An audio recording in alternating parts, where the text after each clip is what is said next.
আল্লাহ তাআলা অন্য আয়াতের মধ্যে বলছেন মা ইয়ালফিদু মিন কওলিন ইল্লা লাদাইহি রাকীবুন আতীদ।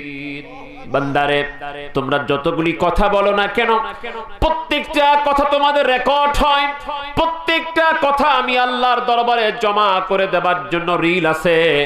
এখন মোবাইলে ভিডিও হয়, অডিও হয়, আমার আল্লাহর অডিও আর ভিডিওর পাওয়ার এর চাইতে কম না বেশি? এটা কত গুণ যে বেশি এটা আল্লাহই ভালো জানে। সেজন্য আমাদের কথাকে মিথ্যা বলার সুযোগ আছে? আর একটু জোরে বলেন, মিথ্যা বলার সুযোগ আছে? আমার ভাই মাওলানা নুরুল আলম ভাই এই পারপাজে কথাগুলি বলছিলেন, প্রথম একটি কথা মিথ্যার ব্যাপারে বলছেন। আমি এই ব্যাপারে শুধু একটা আয়াতের একটা জিনিস দিব যে আপনি কাদের সাথে থাকবেন এটা আমাদের ডিসিশন নিতে হবে আজকে। আমি সময় পেলে কথাটা বলবো ইনশাআল্লাহ। তো যেটা বলছিলাম ওখান থেকে আমি একটু সামনে আসি। তা আমাকে ওই ভাই প্রশ্ন করলেন যে মুফতি সাহেব, এক পাশে আল্লাহ আর এক পাশে মুহাম্মদ, এটা লেখাটা আপনার দৃষ্টিতে কি মনে হয়? তো আমি বললাম এই লেখাটা যখন আমি দেখি তখন আমার কলিজাটা ভরে যায়। তো তিনি বললেন এটার কি কোনো শরীয়ী ডকুমেন্ট আছে যে পাশাপাশি আল্লাহ এবং মুহাম্মদ লেখা যাবে? তা আমি বললাম উনি তো কোরআন হাদিসের দলিলের আগে আমি উনাকে বললাম ভাইজান, আমি কিন্তু মদিনাতুল মুনাওয়ারায় আল্লাহর হাবিবের মসজিদ নববীর ভিতরে রওজা পাকের সামনে দক্ষিণ দিকে যে গম্বুজ আছে, ওই গম্বুজের এক সাইডে আমি লেখা দেখেছি আল্লাহ, আরেক সাইডে লেখা আমি নিজে দেখে এসেছি মুহাম্মদ সাল্লাল্লাহু আলাইহি ওয়াসাল্লাম। আর এক লাইনে কলেমা শরীফ তো প্রত্যেকটা লাইটে লাইটে আছে, প্রত্যেকটা ওয়ালে ওয়ালে আছে। উনি ওখানে কি লেখা আছে? আমি হ্যাঁ আমি নিজে দেখে আসছি। উনি বললেন যে আচ্ছা কোরআন হাদিস কি বলে? বলি কোরআন হাদিস এর ব্যাপারে সুস্পষ্ট বর্ণনা দিয়েছে। কেমন? আল্লাহ পাক বলছেন সূরা ইনশিরার মধ্যে ওয়া রাফা'না লাকা যিকরাক, হাবিব আমি আপনার শান, আপনার মান, আপনার গুণগান, আপনার তারিফ, আপনার জিকির, আপনার প্রশংসা আমি আল্লাহ নিজে অনেক উঁচুতে তুলে ধরেছি। আয়াত নাজিল হয়ে গেছে। এবার জিবরিল আমিনকে আল্লাহ পাক আবার পাঠিয়ে দিয়েছে, জিবরিল যাও তো, নবীর উপর তো আয়াত নাজিল হলো, কিন্তু এই আয়াতের তাফসীর কি? নবী কি বুঝলেন? এই আয়াত দ্বারা আমি কি বুঝাতে চাইলাম, নবীজি কি বুঝলেন? আমার নবীকে জিজ্ঞেস করো। বিশ্ববিখ্যাত তাফসীরুল কোরআনিল আযীমে আল্লামা হাফেজ ইবনে কাসির রাহমাতুল্লাহ উল্লেখ করছেন, ম্যাক্সিমাম তাফসীরগুলিতে এই আয়াতের তাফসীরে হাদিসটা উল্লেখ এসেছে। এমন কি জামাত ইসলামের প্রতিষ্ঠাতা আবুল আলা মওদুদী সাহেব তার তাফহিমুল কোরআনেও এটি উল্লেখ করেছেন। কওমি আলেমদের শিরোতাজ আশরাফে আলী থানভী তার তাফসীরে বায়ানুল কোরআনের মধ্যে এটি দলিল হিসেবে উল্লেখ করছেন। আল্লাহ পাক জিবরিল আমিনকে পাঠিয়ে দিলেন, জিবরিল যাও নবীজির কাছে বলে দাও আতাদরি কাইফা রাফাতু যিকরাক, হাবিব আমি কিভাবে আপনার জিকিরকে বাড়ালাম, আপনি এটা কি বুঝলেন? নবীজি বললেন আল্লাহু আ'লাম। এটা হলো নবীর আদব, অর্থাৎ নবী নিজের প্রশংসা নিজে করার চাইতে ওনার চিন্তা চেতনা হলো, আদব হলো জিবরাইল রে আমার কথা আমার আল্লাহই বলুক, দিয়ে দিলেন আল্লাহর উপরে।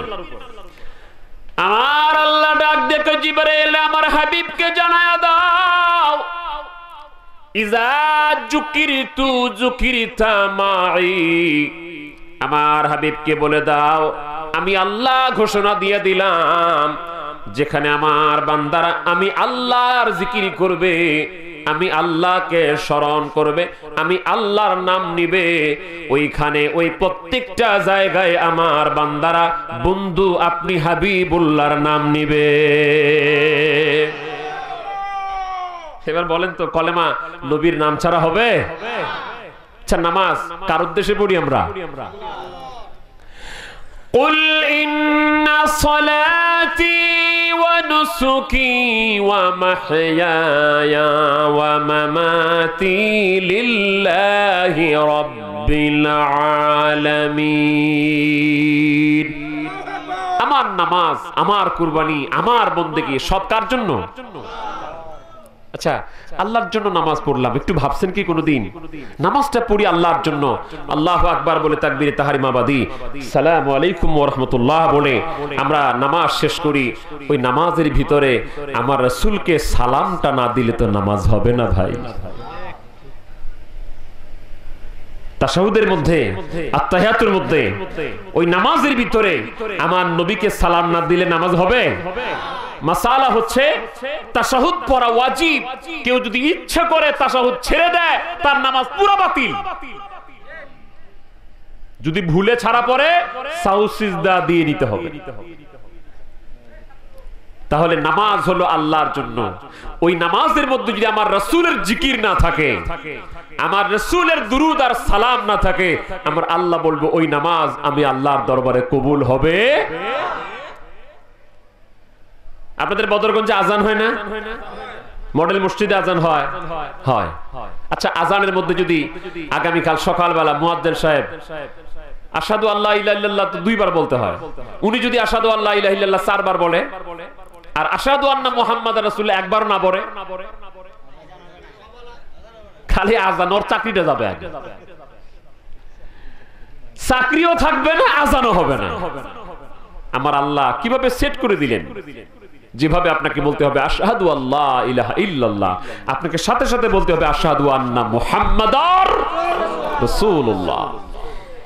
এনে মানুষ শিরকের ফতোয়া, শিরকের বুদ্ধ ঢুকায়, কয় একসাথে আল্লাহ মুহাম্মদ লিখলে শিরক হবে।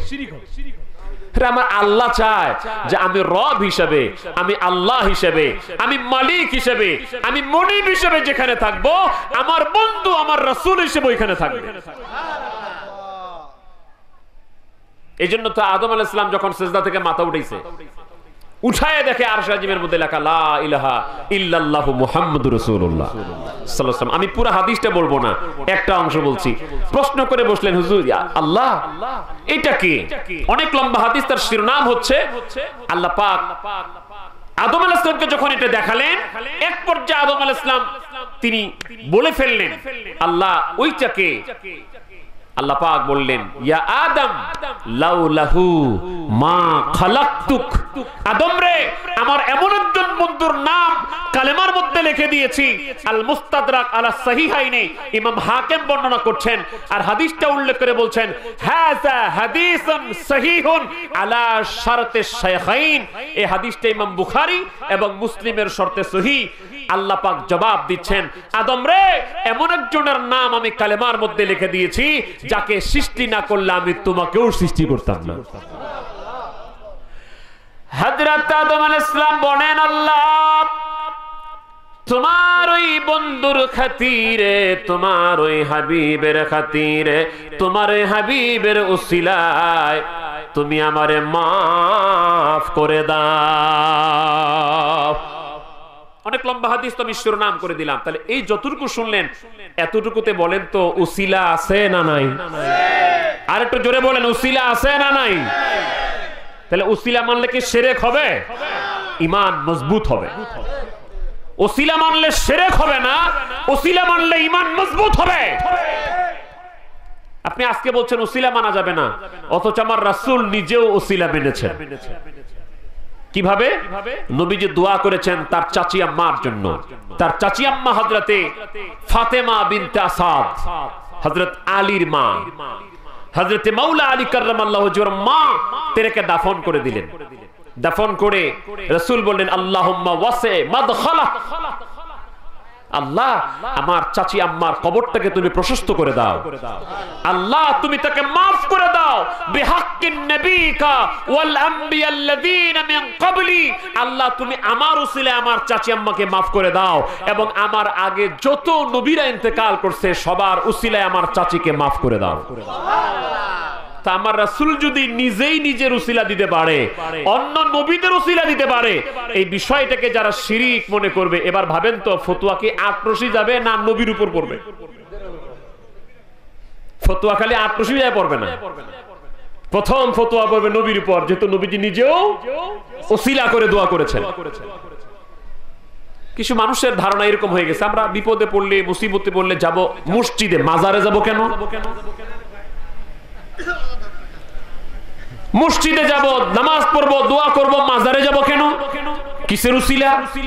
আমার সাফ কথা, আমরা নামাজ আদায় করে বা মসজিদে যেও আল্লাহর কাছে চাওয়াকে মানি, আমরা মাজারে গিয়ে আল্লাহর ওলিকে উসিলা করেও আল্লাহকে চাওয়াকে মানি। আমরা অর্ধেক মানি না, মানলে পুরোটাই মানি। কিছু মানুষ আছে অর্ধেকটা কয়, অর্ধেকটা বাকি রাখে। এটা কেন করে? দল ঠিক রাখার জন্য, দলীয় মত ঠিক রাখার জন্য। আমি যদি সব হাদিস কইয়ে দিই, আমার দল আমাকে বাইর করে দিবে। কথাগুলো একটু কঠিন হয়ে যাচ্ছে কি? কঠিন হচ্ছে। আমি কেন কথাটা বললাম জানো? আমি আয়াত তেলাওয়াতই করছি ওইটা। সূরা আহজাব আল্লাহ পাক বলছেন, ইয়া আইয়ুহাল্লাযীনা আমানুত্তাকুল্লাহ, হে ঈমানদারেরা আল্লাহকে ভয় করো। ওয়া কুলু কাওলান সাদীদা, যখন কথা বলবা তখন সঠিক কথা বলবা। সঠিক কথা বলবা, তোমার দলের বিরুদ্ধে গেলেও বলবা। কিভাবে? অর্ধেক কথা বলা হয়। আমরা আল্লাহর কাছে নামাজ আদায় করার পরে, বিভিন্ন নেকামল করার পরে বাড়িতেও দোয়া করেন, মসজিদে দোয়া করেন, এটাও মানি। আর আল্লাহর ওলিদের মাজার শরীফে গিয়া তাদেরকে উসিলা করে কার কাছে চাই? আল্লাহর কাছে চাই। দেওয়ার মালিক কে? আল্লাহ। আমরা ওটাকেও মানি। বলবেন মুফতি সাহেব এটার দলিল কি? এটার দলিল আমি একটাই মুহূর্তে দিচ্ছি, কারণ উসিলা নিয়ে কথা বলতে গেলে 2-3 ঘন্টা দরকার। আমি শুধু একটা দলিল দিচ্ছি। মুসান্নাফ ইবনু আবি শাইবার মধ্যে ইমাম বুখারীর উস্তাদ আবু বকর ইবনু আবি শাইবা হাদিসটি উল্লেখ করছেন। ফাতহুল বারিতে আল্লামা ইবনু হাজার আসকালানী রাহমাতুল্লাহ উল্লেখ করছেন। আল মামাহিবুল লাদুনিয়ায় আল্লামা ইমাম কাসতালানী উল্লেখ করছেন। আল বিদায়া ওয়ান নিহায়ায় আল্লামা হাফিজ ইবনু কাসির রাহমাতুল্লাহ উল্লেখ করছেন। মদিনাতুল মুনাওয়ারা একসময় অনাবৃষ্টি হয়ে গেল। অনাবৃষ্টির সময় তখন খেলাফতের মসনদে হযরত ওমর রাদিয়াল্লাহু তাআলা আনহু, ওমর কি? যার ব্যাপার নবীজি বলেছেন লাউ কানা বাদি নাবিয়্যুন লাকানা ওমর, আমার পরে যদি কেউ নবী হতো তাহলে হযরত ওমর নবী হয়ে যেতেন। সুবহানাল্লাহ। এবার আপনাদের কি বিশ্বাস হয় ওমর রাদিয়াল্লাহু তাআলা খেলাফতের মসনদে বসা আর উনার সামনে শিরক হবে? এটা হতে পারে? আচ্ছা, হযরত ওমর কে? রাসূল করিম সাল্লাল্লাহু আলাইহি ওয়াসাল্লাম বলছেন, যে রাস্তা দিয়ে ওমর হেঁটে যায় ওই রাস্তা দিয়ে শয়তান হাঁটতে ভয় পায়। হযরত ওমর তখন খেলাফতের মসনদে, মদিনায় অনাবৃষ্টি, সাহাবায়ে কেরাম এবং তাবেঈগণ চলে গেলেন আল্লাহর হাবিবের রওজা পাকে। যে বললেন, ইয়া রাসূলুল্লাহ ইস্তাসকি লিউম্মাতিক ফাইন্নাহুম ক্বাদ হালাকু। সাহাবীরা তো আরো কঠিন কথা বলছেন। হাদিসের সনদ সহিহ। হুজুর, ইয়া রাসূলুল্লাহ, ইয়া হাবিবাল্লাহ, আপনি আপনার উম্মতের জন্য আল্লাহর কাছে বৃষ্টি চান। সুবহানাল্লাহ। তারা শুধু এটা বলে নাই যে হুজুর আপনার উসিলায় বৃষ্টি চাচ্ছি। এটা খালি না, রাসূলকে বলছেন ইস্তাসকি লিউম্মাতিক ফাইন্নাহুম ক্বাদ হালাকু। হুজুর আপনি আপনার উম্মতের জন্য বৃষ্টি চান, অনাবৃষ্টির কারণে আপনার উম্মতেরা ক্ষতিগ্রস্ত হয়ে যাচ্ছে। নবীজির রওজা পাকে এইভাবে বলে আসলেন। রাত্রে বেলা সাহাবী ঘুমিয়ে আছেন। মুসান্নাফ ইবনে আবি শাইবা লিখছে, রাত্রে রাসূল করিম সাল্লাল্লাহু আলাইহি ওয়াসাল্লাম সাহাবীকে স্বপ্নে দেখালেন, তোমার আমিরুল মুমিনিন ওমরকে আমার সালাম বলে দিও আর জানিয়ে দিও আমার আল্লাহ অচিরে রহমতের বৃষ্টি তোমাদেরকে দান করবেন। সুবহানাল্লাহ। অনেক লম্বা হাদিস। এই যে বৃষ্টি শুরু হয়ে গেল, 1 সপ্তাহ পর্যন্ত বৃষ্টি হচ্ছে আর বৃষ্টি বন্ধ হয় না। আবার বৃষ্টি বন্ধ হওয়ার জন্য নবী উসিলা করে নবীর রওজা পাকে নালিশ করার পরে বৃষ্টি বন্ধ হয়েছে। এবার প্রাসঙ্গিকতার কারণে আমি আরেকটা দলিল দিচ্ছি। আপনাদের কি মনে হয় যে এই জামানায় ইমাম শাফিঈর চাইতে বড় মৌলবী আছে, বড় মুফতি, মুহাদ্দিস? এই জামানায় ইমাম শাফিঈ, ইমাম আবু হানিফা, ইমাম মালিক, ইমাম আহমদ ইবনে হাম্বল, ওনাদের চাইতে বড় মৌলবী আছে এখন? মুহাদ্দিস আছে, বেশি কোরআন হাদিস বুঝে আছে। ইমাম শাফিঈ করতেন কি? দেওবন্দি ছাপ যেটা ফতোয়া শামী, এটার প্রথম খণ্ডের 149 পৃষ্ঠা এসেছে, এবং যেটা মিশরি ছাপ এটার 135 পৃষ্ঠা এসেছে। সনদ সহকারে তারিখে বাগদাদের মধ্যে এসেছে, ইমাম শাফিঈ বলতেন, ইন্নী লা আতাবাররাকু বিআবি হানিফা ওয়া আজিউ ইলা কবরিহি, আমি আবু হানিফার উসিলায় বরকত পাই। সুবহানাল্লাহ। কিভাবে বরকত পান জানেন? আবু হানিফার ইন্তেকাল শরীফের পরে। কেমনে?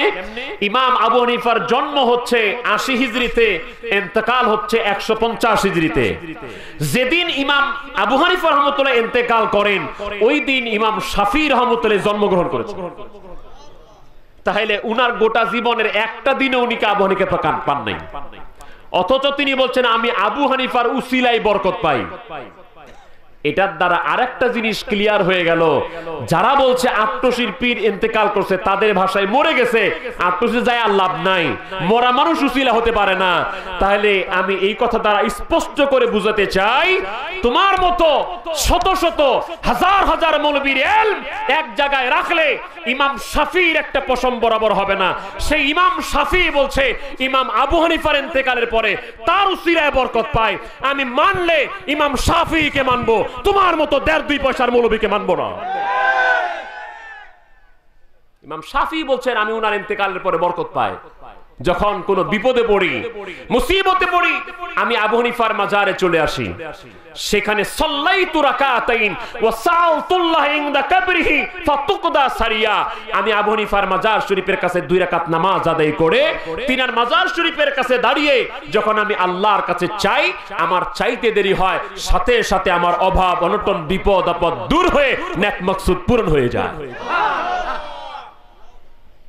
এটা বুঝার জন্য কিছু জ্ঞান দরকার, কিছু বুঝ দরকার। কিন্তু ওই যে বলছিলাম, আমাদেরকে অর্ধেক বলা হয় আর অর্ধেক বলা হয় না।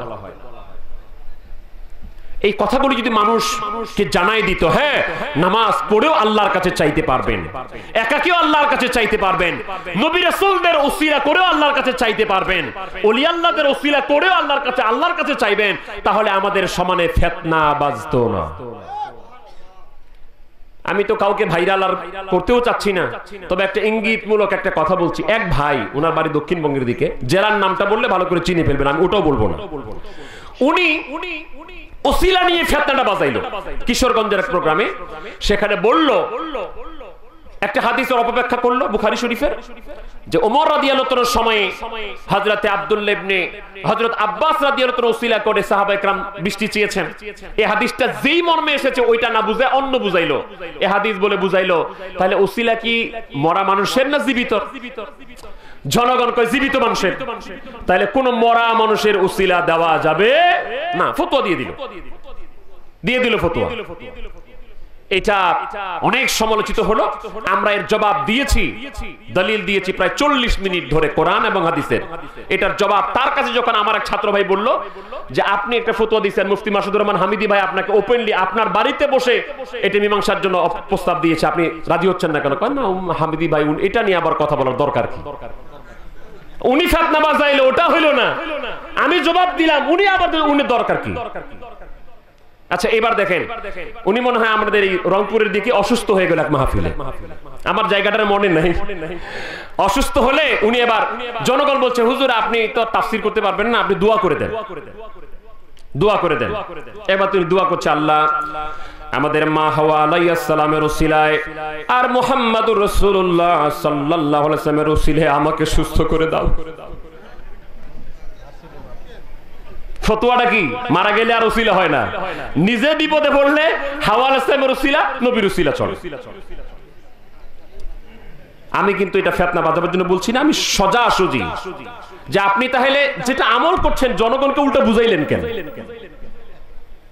ফিতনা সৃষ্টি করার দরকার নাই। আল্লাহর ওলিদের থেকে মানুষকে দূরে রাখবার চেষ্টা করছেন, দরকার নাই। আপনি হাজার ও শত চেষ্টা করলেও মানুষকে আল্লাহর ওলিদের মত পথ তাদের থেকে দূরে রাখতে পারবেন না, কারণ এই বাংলার জমিনে ইসলাম এনেছে আল্লাহর ওলিরা। একটা জিনিস আমার সাথে আপনি একমত হবেন কিনা জানি না, একটা জিনিস কল্পনা করেন তো, আপনাদের রংপুরে একদিন এখানে হাজার হাজার মসজিদ ছিল, মাদ্রাসাও ছিল, ওই সময় কোনো মুসলমানও ছিল না, কোনো ওলি আল্লাহও ছিল না। এরকম কি ছিল কোনোদিন? যে না এখানে হাজার হাজার মসজিদ বানানো আছে, মাদ্রাসা বানানো আছে, কোরআন হাদিস কিতাবাদি ভর্তি আছে, ওই সময় কোনো ওলি আল্লাহ নেই, কোনো মুসলমান নাই, কিছু নাই, এরকম কি ছিল? ছিল কেমন? এদেশে মুসলমানদের অস্তিত্ব ছিল না। আমাদের পূর্বপুরুষ, কারো না কারো পূর্বপুরুষ নেংটি পড়তো, ধুতি পড়তো, টিকি রাখতো। এই সময় সে বাগদাদ থেকে, বুখারা থেকে, ইয়েমেন থেকে আল্লাহর ওলিরা এই দেশে এসেছেন। এসে কিছু মানুষকে একটু বুঝিয়েছেন। মানুষ তো আর সহজেই বুঝে না। আল্লাহ প্রদত্ত ক্ষমতা, আল্লাহর দেওয়া পাওয়ার, আল্লাহ এটা তার বান্দাকে দান করেন। আমরা রাশিদুল ভাই হাদিসটা বলছিলেন, যারা আল্লাহর ওলি হয় কেমনে হয়? নফল বন্দেগীর দ্বারা। হাদিসে বুখারীর 963 পৃষ্ঠা এসেছে, আল্লাহ পাক বলেন কুনতু সামআহুল্লাযী ইয়াসমাউ বিহা, আমি তখন তার কান হয়ে যায় যে কান দিয়ে সে শোনে। কুনতু বাসারাহুল্লাযী ইউবসিরু বিহা, আমি তার চোখ হয়ে যায় যেই চোখ দিয়ে সে দেখে। কুনতু রিজলাহুল্লাতী ইয়ামশি বিহা, আমি তার পা হয়ে যায় যেই পা দিয়ে সে চলে। কুনতু ইয়াদাহুল্লাতী ইউবতিশু বিহা, আমি তার হাত হয়ে যায় যে হাত দিয়ে সে ধরে। ওই আল্লাহ পাকের ওলি যার সবগুলি আমার কন্ট্রোল করেন আমার আল্লাহ, ওই লোকটা আটরশির জমিন থেকে হাত বাড়াইলে রংপুরের জমিনে তার মুরিদ সন্তানকে আল্লাহ প্রদত্ত ক্ষমতায় উদ্ধার করতে পারে।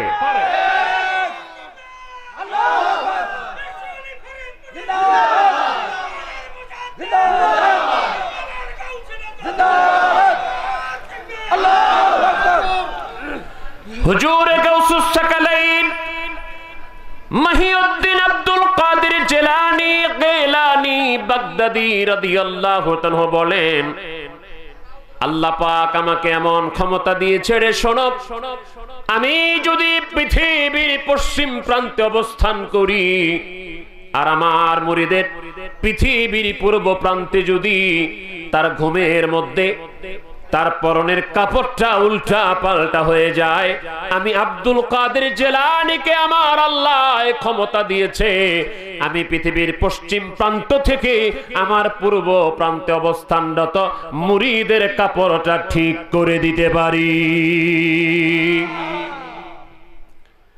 শুধু এটুকু নয়, কাসিদে গাউসিয়ার মধ্যে হুজুরে গাউসুস সাকালাইন মহিউদ্দিন আব্দুল কাদের জিলানী রাহমাতুল্লাহ আলাইহি বলেন, নজরতু ইলা বিলাদিল্লাহি জামআন কা খারদালাতিন আলা হুকমিল ইত্তিসাল।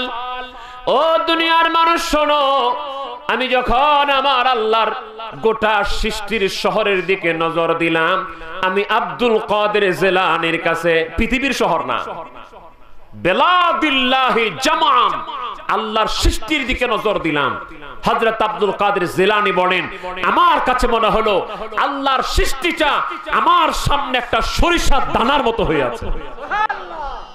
আমার পীর কেবলা জান আল্লামা জালালউদ্দিন রুমির একটা শের বলতেন, আরশ কুরসি দরদেল উস্তলৌহ কলম हर के दिल रायफ्त आरानिस्तगम।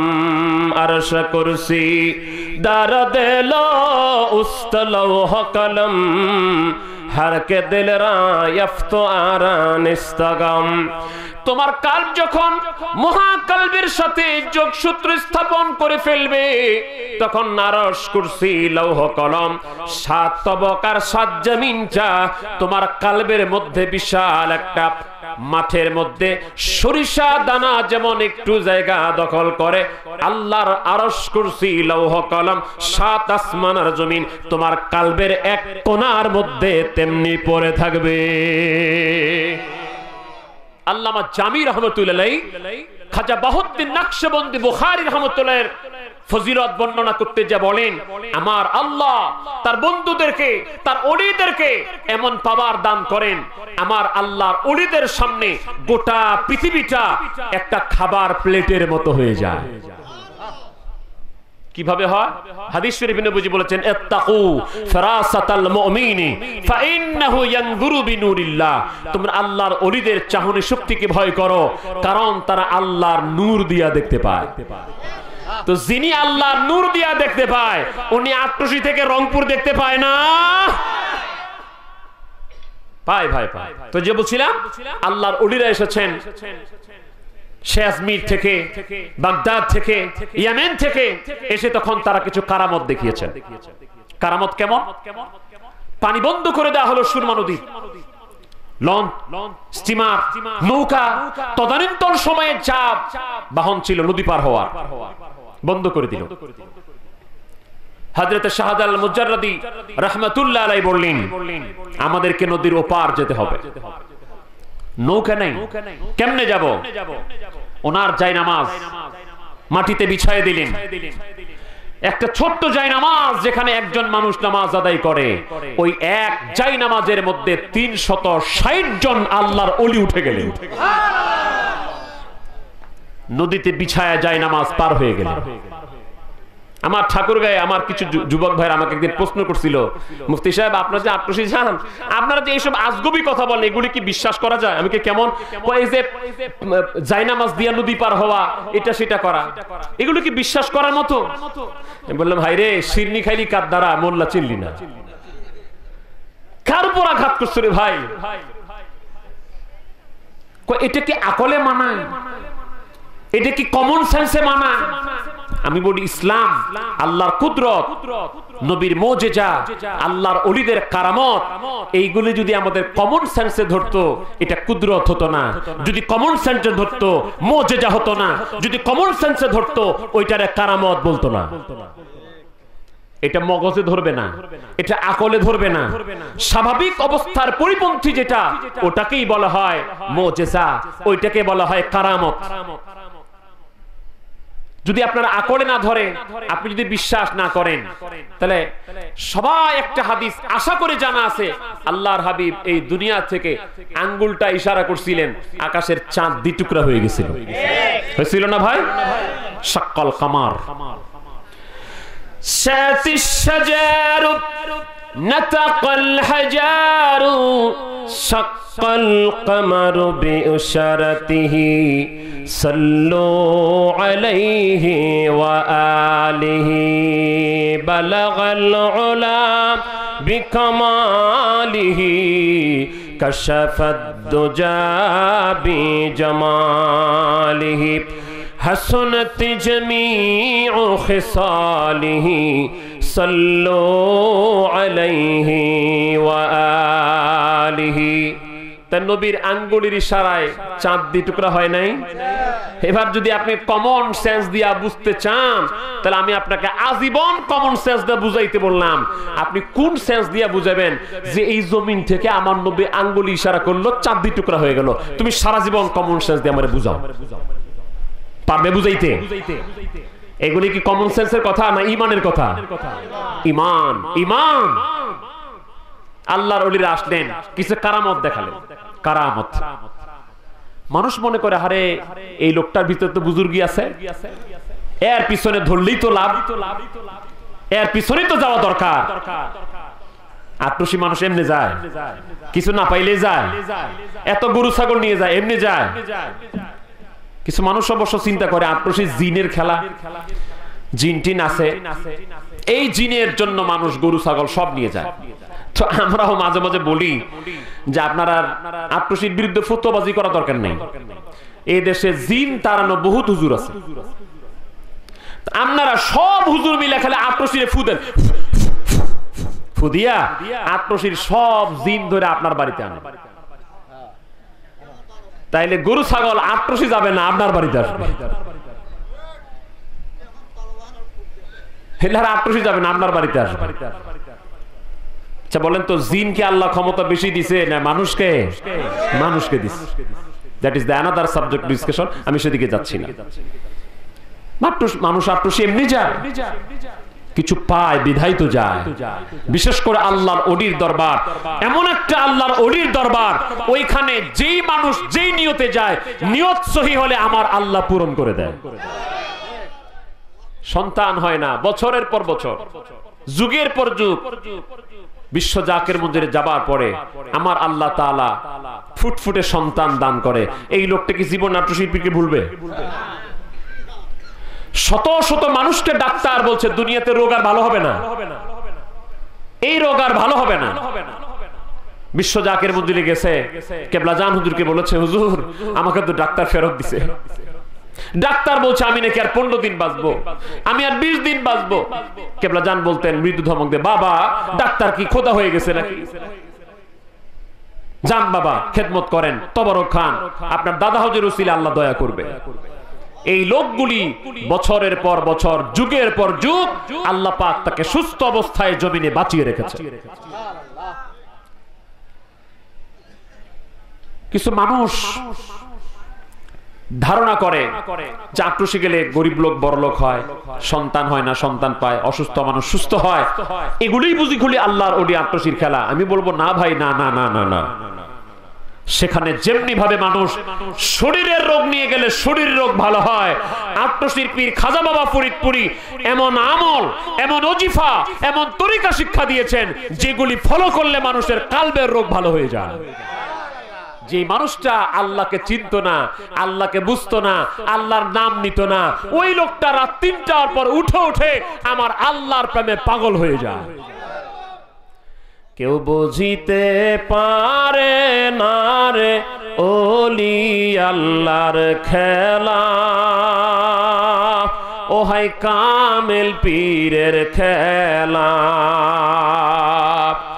জোর করিয়া বুঝতে গেলে তার ঘটে মরণ জ্বালা, হায় রে জোর করিয়া বুঝতে গেলে তার ঘটে মরণ জ্বালা।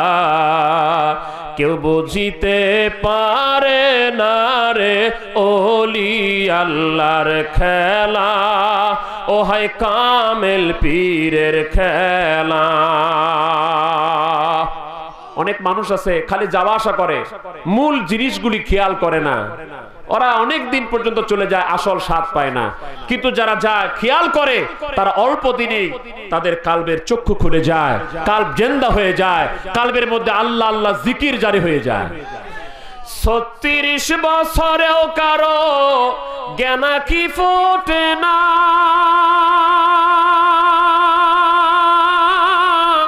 6 মাসেরও কালে আবার পাই যে 16 আনা, তারে দেয় যে 16 আনা। দয়াল যার ইচ্ছা তারে দিয়া মিলাই তাওহীদের মেলা। কেউ বুঝিতে পারে না রে ওলি আল্লাহর খেলা, ও হায় কামেল পীরের খেলা।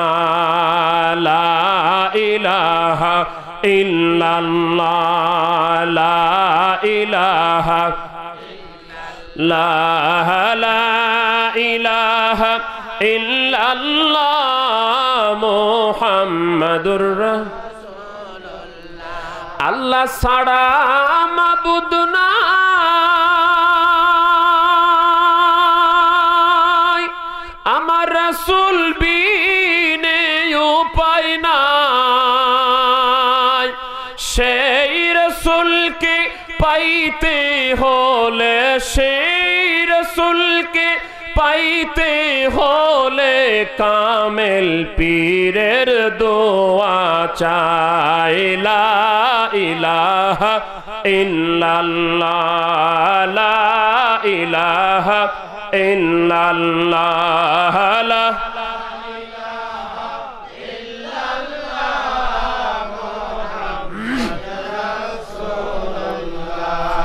লা ইলাহা ইল্লাল্লাহ, লা ইলাহা ইল্লাল্লাহ, লা ইলাহা ইল্লাল্লাহ মুহাম্মাদুর।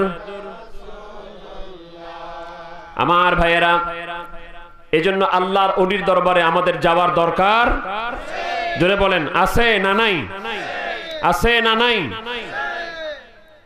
ভাইরা আমার, আমরা আমাদের দেশে অনেক ওয়াজ শুনি, অনেক নসিহত শুনি, অনেক তাফসীর শুনি। আমরা মাঝে মাঝে বিভ্রান্ত হয়ে যায়, কার পিছনে যাব, কার পিছনে যাব, কার পিছনে গেলে আমার আল্লাহকে পাবো। কথা বলার সময় তো অনেক কথা, অনেক মানুষ অনেক ভাবে বলে, আমি আপনাকে একটা থিওরি দিয়ে দিই আজকে। আপনি যে মনে করছেন যে আমি উনার কথা শুনলে, উনার মতে চললে, উনার পিছনে ঘুরলে আমার আল্লাহকে পাবো, আমি একটা থিওরি দিয়ে দিই। আপনার ছেলেকে আপনি মেডিকেল কলেজে পড়াবেন, আপনার ছেলেকে A+ রেজাল্ট করা দরকার, ম্যাট্রিকে, ইন্টারমিডিয়েট। এখন যেই ছাত্রটা তার জীবনে কোনোদিন A+ পায় নাই, ফেল করছে, ম্যাট্রিকে আয়াতে 2-4 বার ফেল করে কোনো মতো পাস করছে, অথবা পাস করেই নাই, আপনার ছেলেকে ডাক্তার বানাইতে চাইলে আপনার ছেলেকে কি ওই রকম একজন শিক্ষকের কাছে পড়তে দিবেন? আপনি দিবেন পড়তে? কার কাছে দিবেন? যে নিজে A+ পাইছে, যে নিজে সফল হইছে, তার কাছে পড়তে দিলে, তার সাথে ধরাইলে ও বুঝাইতে পারবে হ্যাঁ এমনি A+ পাওয়া যায়, এমনি সফল হওয়া যায়। এবার থিওরিটা মিলান। আমরা মনে করছেন ওর পিছনে গেলে, এর পিছনে ঘুরলে, এর কথা শুনলে না আমি আল্লাহরে পাবো। এবার আপনি মিলান তো, যার কথা ভাবছেন আপনি যে উনার কথা শুনলে, উনার মতো চললে আমি আল্লাহকে পাবো, আপনি একটু ভাইবে দেখেন তো, আপনি খোঁজ নিয়ে দেখেন তো ওই মৌলবী নিজেই আল্লাহরে পাইছে কিনা। ও কি নিজেই আল্লাহরে পাইছে কিনা আপনি হিসাব করে দেখেন। যে নিজেই আমার আল্লাহকে পায় নাই, সে আপনাকে আল্লাহ পাওয়ায় দিতে পারবে না। তাহলে আল্লাহ পাইতে গেলে তার কাছে যেতে হবে যিনি আল্লাহকে পেয়েছেন। যিনি আল্লাহকে পেয়েছেন তাকেই বলা হয় ওলি উল্লাহ, আল্লাহর ওলি, আল্লাহর বন্ধু। অতএব আল্লাহ পাক বলছেন ওয়াত্তাবি' সাবিলা মান আনাবা ইলাইয়া। সূরা লোকমানের 15 নম্বর আয়াতে আল্লাহ পাক বলছেন তোমরা তাদের পথে চলো, তাদের তরিকায় চলো যারা আমি আল্লাহর অভিমুখী হয়ে গেছে, আমি আল্লাহকে পেয়ে গেছে। তোমরা যদি আমি আল্লাহকে পেতে চাও তাহলে তোমরাও আমার ওই ওলিদের সঙ্গী হয়ে যাও। জোরে কোন আলহামদুলিল্লাহ। এবার এই থিওরিটা মিলান, এদের সাথে কেন থাকা দরকার? আল্লাহর কোরআন বলছে, আল্লাহর কোরআন আপনাকে যাদের সাথে থাকতে বলছে তাদের সাথে তো থাকা দরকার। তাহলে আল্লাহর কোরআন কাদের সাথে থাকতে বলছে একটু মিলান। আল্লাহ পাক কোরআনুল কারীমের 9 নাম্বার সূরা, সূরা তাওবা 119 নাম্বার আয়াতে তার সরাসরি থিওরি দিয়ে দিয়েছেন। আল্লাহ পাক বলছেন ইয়া আইয়ুহাল্লাযীনা আমানু তাকুল্লাহা ওয়া কুনু মা'আস সাদিকিন।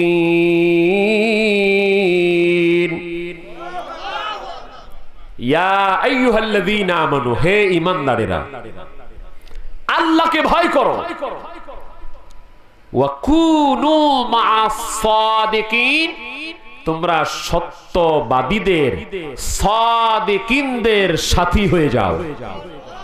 তাহলে এখন আমাকে তালাশ করতে হবে সেই সত্যবাদী কে আছে।